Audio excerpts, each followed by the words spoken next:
দর্শক আপনাদের সবাইকে আমন্ত্রণ জানাচ্ছি চ্যানেল 24 এর বিনোদনের নিয়মিত আয়োজন Walton smart fridge presents entertainment 24 এ দেশ বিদেশের বিনোদনের নানা খবর দিয়ে সাজানো আমাদের এই আয়োজনে প্রতিদিনের মতো আপনাদের সাথে আছি আমি শরীফুল হক।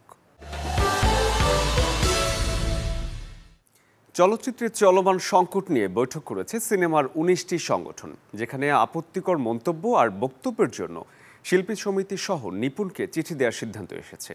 শুধু তাই নয়, দেশে ভারতীয় ছবি মুক্তিতে তোলা হয়েছে আপত্তিও। গতকাল বিকেলের এই সভায় ঈদের সিনেমা মুক্তি নিয়েও হয়েছে আলোচনা। চলচ্চিত্র শিল্পী সমিতি নিয়ে সংকট যেন কাটছেই না। উচ্চ আদালতে নিপুণের করা রিটে ডিপজলের বিজয়ী ফলাফল স্থগিত করায় এবার ফুঁসে উঠেছে সাধারণ শিল্পীরা। বুধবার এফডিসিতে নিপুণের শাস্তির দাবিতে মিছিল করার পাশাপাশি ডিপজলকে এই সমিতির সাধারণ সম্পাদক হিসেবে রাখার দাবি জানান চলচ্চিত্রের সাধারণ শিল্পীরা। নিপুণ একটা শিক্ষিত মেয়ে, সে এটা কি করে এটা বারবারে সে সুন্দরভাবে মেনে নিয়ে গেল, এখন সে এগুলা কেস কামারি করতেছে, এটা কোন ধরনের কাজ? আমাদের দাবি একটাই, আমরা ডিপজল ভাইকে চাই, অন্য কাউকে চাই না, নিপুণকে চাই না। নিপুণ কোন মধু এই চেয়ারে পাইছে? এই চেয়ারের জন্য এত বিগত বছরগুলি থেকে এই পর্যন্ত এত যুদ্ধ, এত মামলা, এত মোকদ্দমা, এত কোর্ট কাছারি, এত ঝামেলা। ডিপজল ভাই সব ধনী গরিব সবার পাশে দাঁড়াইছে, সব কিছুতে ডিপজল ভাই হেল্প করছে। সুষ্ঠু ইলেকশনে 1 মাস পরে তার বোধাদয় হয়েছে যে ইলেকশন ভালো হয় নাই, ভোট কারচুপি হয়েছে। তাহলে 1 মাস আগে সে কি করছে? এবং সে আমেরিকায় গিয়া ওখানে বসে বসে সে কলকাঠি নাড়তেছে। একই দিন এফডিসিতে পরিচালক সমিতির কার্যালয়ে হয়েছে চলচ্চিত্র সংশ্লিষ্ট 19 সংগঠনের যৌথ সভা, যেখানে সিদ্ধান্ত হয় সাম্প্রতিক ইস্যুতে নিপুণ ও শিল্পী সমিতিকে দেওয়া হবে চিঠি। নিপুণের ব্যাপারে আমরা 19 সংগঠনে কথা বলার পরে আমরা যে সমস্ত অনাকাঙ্ক্ষিত ঘটনা ঘটছে এগুলো আমরা তাদেরকে বলেছি, তারা অবগত, কারণ আপনাদের মাধ্যমে মোটামুটি সবাই এগুলো জানে। তবে তারা এটা একটা চিঠি তাকে লিখবে 19 সংগঠনের পক্ষ থেকে, যেন এরকম বিশৃঙ্খল কথাবার্তা বা যে সমস্ত কথা মানহানিকর এগুলো না বলে তাকে লিখবে। আমাদের হয়তো একটা চিঠি দিতে পারে, আমি জানি না, তবে তাকে স্পেসিফিক দিবে, না আপনাদেরও দেওয়া হবে।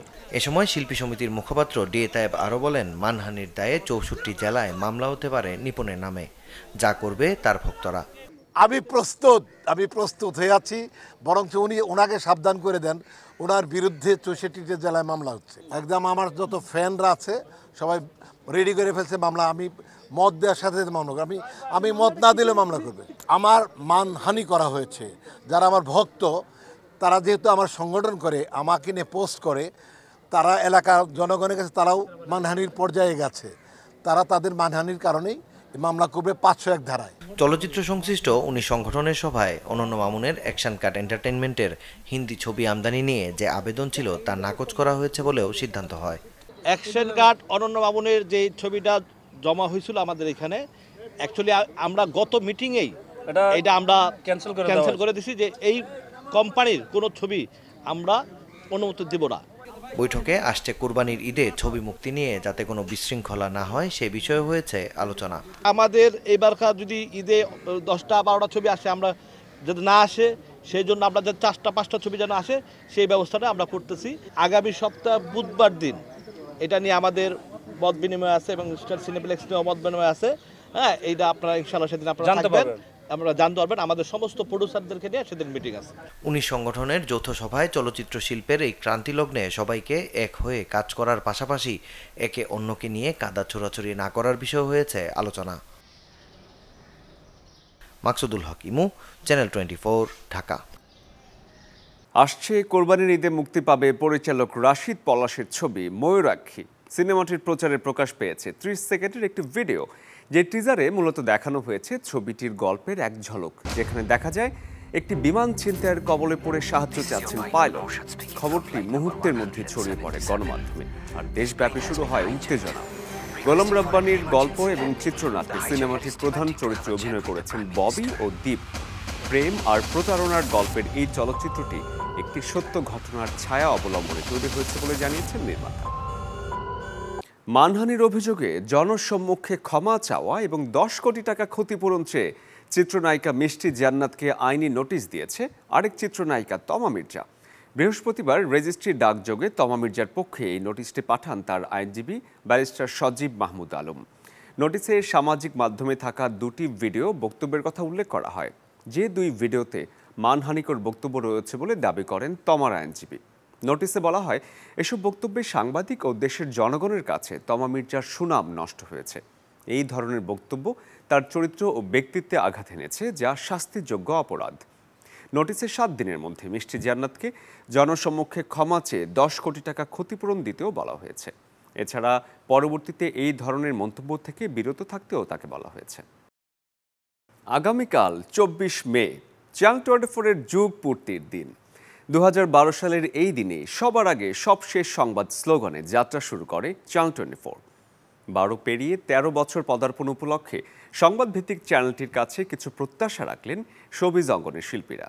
চ্যানেল 24, আমরা যদিও বলি আনলাকি 13, কিন্তু চ্যানেল 24 এটাকে লাকি 13 বানিয়ে ফেলবেন। অনেক অনেক অভিনন্দন, শুভেচ্ছা, ক্রমশ ভালো ভালো কাজ করে যাক, এই প্রত্যাশা রাখি। চ্যানেল 24-এর প্রতিষ্ঠা বার্ষিকীতে আমার আন্তরিক শুভেচ্ছা। যেভাবে চ্যানেল 24 এগিয়ে যাচ্ছে তাদের কর্মক্ষেত্রে আশা করি আরও সুন্দরভাবে, আরও সফলভাবে এগিয়ে যাবে। চ্যানেল 24-এর কাছে আমি যেহেতু একজন অভিনয় শিল্পী, আমি নিশ্চয়ই বিনোদনের জায়গাটা আরও বেশি প্রশস্ত, আরও বেশি ভালোভাবে দেখতে চাই। সে প্রত্যাশা আমরা করতেই পারি। তো আজকে তাদের এই যুগপূর্তিতে সেটাও আমরা আশা করতে পারি। চ্যানেল 24 যেইভাবে মানুষের কথা বলে আসছে, যেইভাবে মানুষের সাথে সংযুক্ত হয়ে আসছে, তেমনি করেই চ্যানেল 24 আরও দর্শকের কাছে কাছে পৌঁছে যাবে। মানুষের কথা বলবে, দর্শকের কথা বলবে, সকলের প্রাণের চ্যানেল হোক চ্যানেল 24।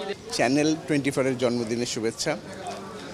24 আমাদের অনেক ভালো ভালো সংবাদ পরিবেশন করছেন, প্রোগ্রাম দিচ্ছেন।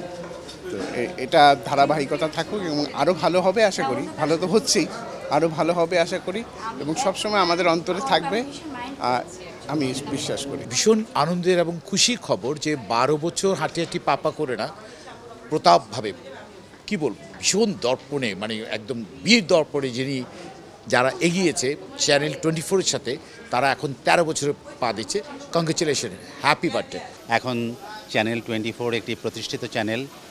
বিভিন্ন সময়ে যদিও তার বিভিন্ন দিকের ধারা পরিবর্তন হয়েছে, কোনো সময় নিউজ চ্যানেল, কোনো সময় সার্বিকভাবে একটি সাধারণ চ্যানেল, কিন্তু জনপ্রিয়তা কখনো কমেনি। এবং জনপ্রিয়তা না কমার পেছনে যেটা কাজ করেছে সেটা হলো এর গুণগত মান এবং তার যারা কর্মী, এই প্রতিষ্ঠানটি তারা এমন সুচারুরূপে সম্পন্ন করে তাদের কাজ দর্শকদের সামনে এসে হাজির হন, যাতে চ্যানেল 24 বাংলাদেশের একদম প্রথম শ্রেণীর চ্যানেলগুলোর অন্যতম। চ্যানেল 24-এর প্রতিষ্ঠা বার্ষিকীতে শুভেচ্ছা রইল। হিট স্ট্রোকে আক্রান্ত হয়ে হাসপাতালে চিকিৎসা নিয়েছেন বলিউড বাদশাহ শাহরুখ খান।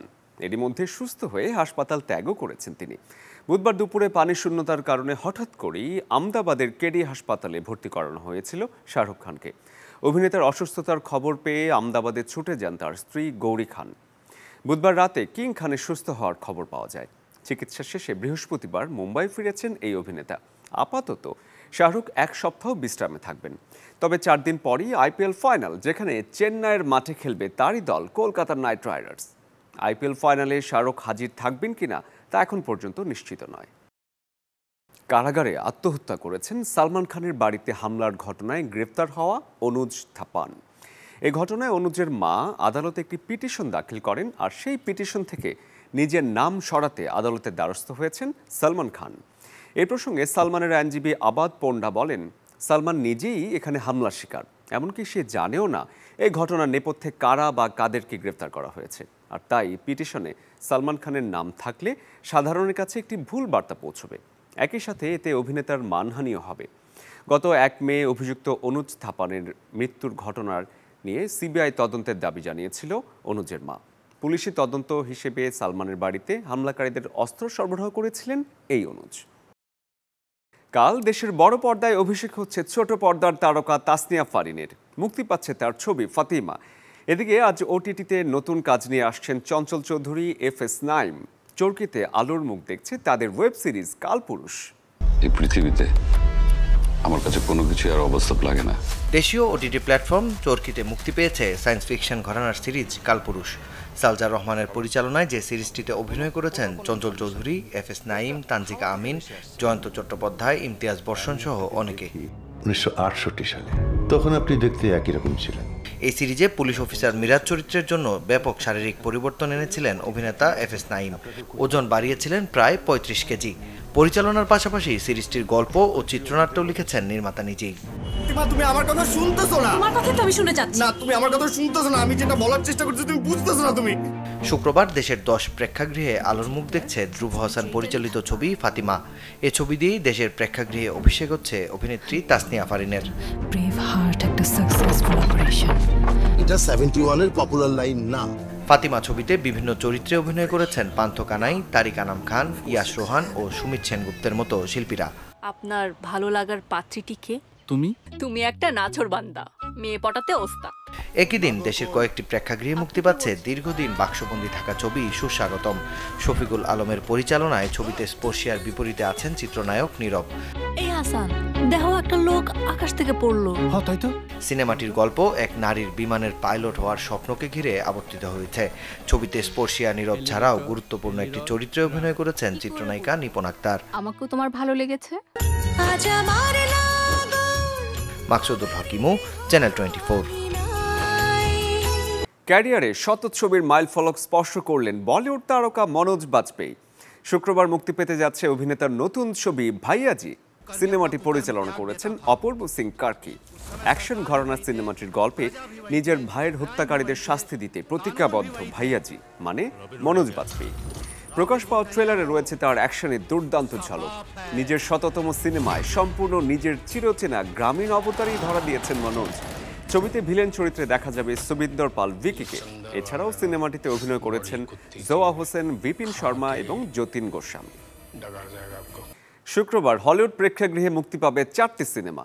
তালিকা যেমন আছে অ্যাকশন, অ্যাডভেঞ্চার, কমেডি ঘরানার ছবি, তেমনি রয়েছে বায়োগ্রাফি, ড্রামা, মুভিও। প্রায় 9 বছর পর হলিউডের প্রেক্ষাগৃহে আসছে জনপ্রিয় ম্যাড ম্যাক্স ফ্র্যাঞ্চাইজির নতুন ছবি Furiosa a Mad Max saga. Action adventure ঘরানার সিনেমাটির মুখ্য চরিত্রে অভিনয় করেছেন আনায়া টেইলর জয়, ক্রিস হেমসওয়ার্থের মতো তারকারা। এই দিন যেমন মুক্তি পাবে বাস্তব ঘটনাকে উপজীব্য করে নির্মিত বায়োগ্রাফিক্যাল ছবি সাইথ, তেমনি মুক্তি পাবে ড্রামা ঘরানার সিনেমা kidnapped the abduction of Edgardo Mortara. এছাড়াও শুক্রবার প্রেক্ষাগৃহে আলোর মুখ দেখবে অ্যানিমেশন ছবি দ্য গারফিল্ড মুভি। কান উৎসবে সেরা সমালোচক পুরস্কার জিতেছে আর্জেন্টিনার cinema Simon of the mountain. প্রথম সিনেমা দিয়েই সমান্তরাল বিভাগ ক্রিটিক্স উইকে সর্বোচ্চ পুরস্কার গ্রাঁ প্রি জিতেছেন ছবির নির্মাতা ফেদেরিকো লুইস। উঠতি বয়সের এক কিশোরের মানসিক ব্যাধির চ্যালেঞ্জ মোকাবেলাকে কেন্দ্র করে পুরো ছবিটির গল্প। এতে অভিনয় করেছেন আর্জেন্টাইন অভিনেতা, গায়ক এবং গীতিকবি লরেনজো ফেরো। ছবিটির যৌথ প্রযোজক আর্জেন্টিনা, চিলি ও উরুগুয়ের 3টি পৃথক প্রতিষ্ঠান। বুধবার সন্ধ্যা 6টায় ক্রিটিক্স উইকের 63তম আসরের বিজয়ী তালিকা ঘোষণা করা হয়।